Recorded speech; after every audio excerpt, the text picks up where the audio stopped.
Hey, welcome to the Daily Drive. My name is Mike Bro, and we left off yesterday in John chapter 13 with Jesus riding into Jerusalem at the beginning of Passover week.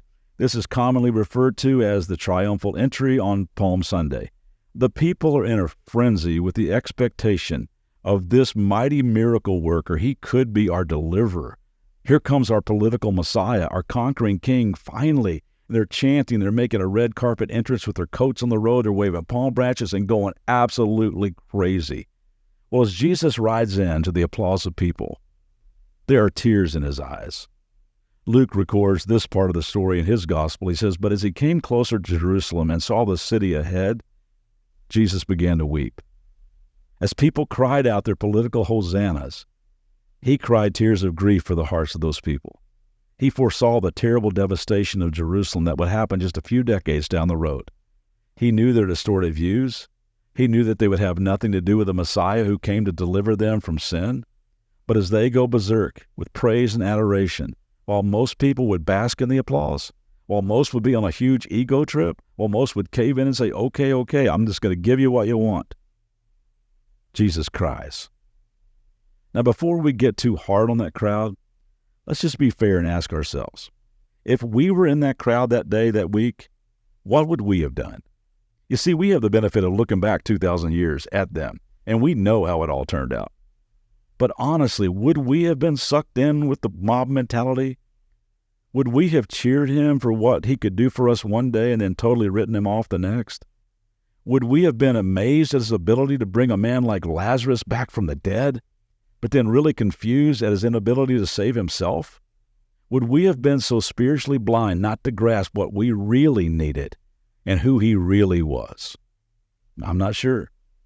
I only know that I spent a lot of my life just following the crowd, doing whatever they said to do. I spent way too much of my life living for their applause and their approval. There's so much to love and respect about Jesus, so much to learn from him, but his resolve to do life God's way, to stay with God's plan, to not let the roar of the crowd mess with your head, to not let the applause and approval of other people sway you or distract you from doing the right thing, is one of the things I want to learn most from him. Because we all have crowds to navigate as we go down our road, right? How do you keep your focus when the crowd is telling you what to do? How do you keep your head straight when they chant your name, applaud you, praise you, when they set expectations for you, when they say, come on, go this way. If you do this, then you'll be in. I love the straightforwardness of Proverbs 29:25, which says, "Fearing people is a dangerous trap, but trusting the Lord means safety." The Message puts it this way: "The fear of human opinion disables. Trusting in God protects you from that." I think we all fight this struggle of appeasing the crowd. In school, at home, on the job, we think, well, I have to do what they want, even if it's wrong. If I don't, I'll be on the outside looking in, and I really want to be in, so don't let human opinion disable you. Trust in God. Trying to live your life for the applause of the crowd will eat you alive. It is a life of insecurity and doubt and fear and codependency. You'll never feel truly accepted or like you really belong. People that spend their life in the spotlight will tell you the dangers of becoming addicted to applause. It consumes their life. They worry about good and bad reviews. What's the public's perception? What do I need to do to project the right kind of image, even if it's not one that's true to me?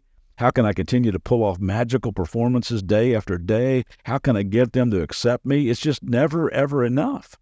And let me just tell you from experience, playing to the crowd, basking in the applause of other people, seeking the applause of people over the applause of heaven, will lead you down some dark and destructive roads. It'll screw up your thinking. It will turn you into an insecure, self-centered mess.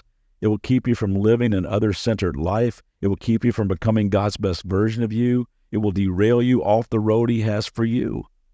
To me, some of the saddest verses in the Bible are in this same chapter, down in verse 42. It says, "Many people did believe in him, including some of the Jewish leaders, but they wouldn't admit it for fear that the Pharisees would expel them from the synagogue, for they loved human praise more than the praise of God."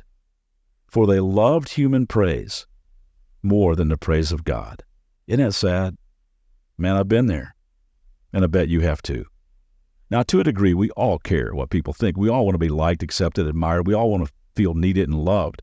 But if you're looking for another fallible human being to be the primary source of all that, you will never feel like you really are. If you're expecting the crowd to always come through for you, if you're basing your self-worth on what they think, you're headed for a life of heartbreak, insecurity, and frustration.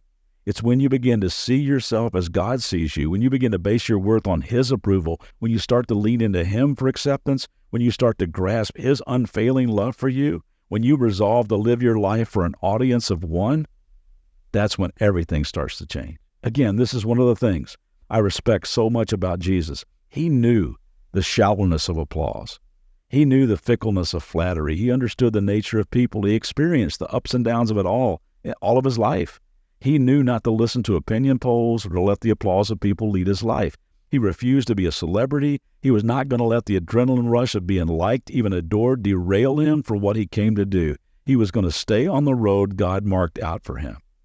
And I think that one of the reasons he rode in Jerusalem that day with tears in his eyes is he saw your face and mine. He saw our need for a Savior. And he said, I'm not going to do what this crowd wants me to do.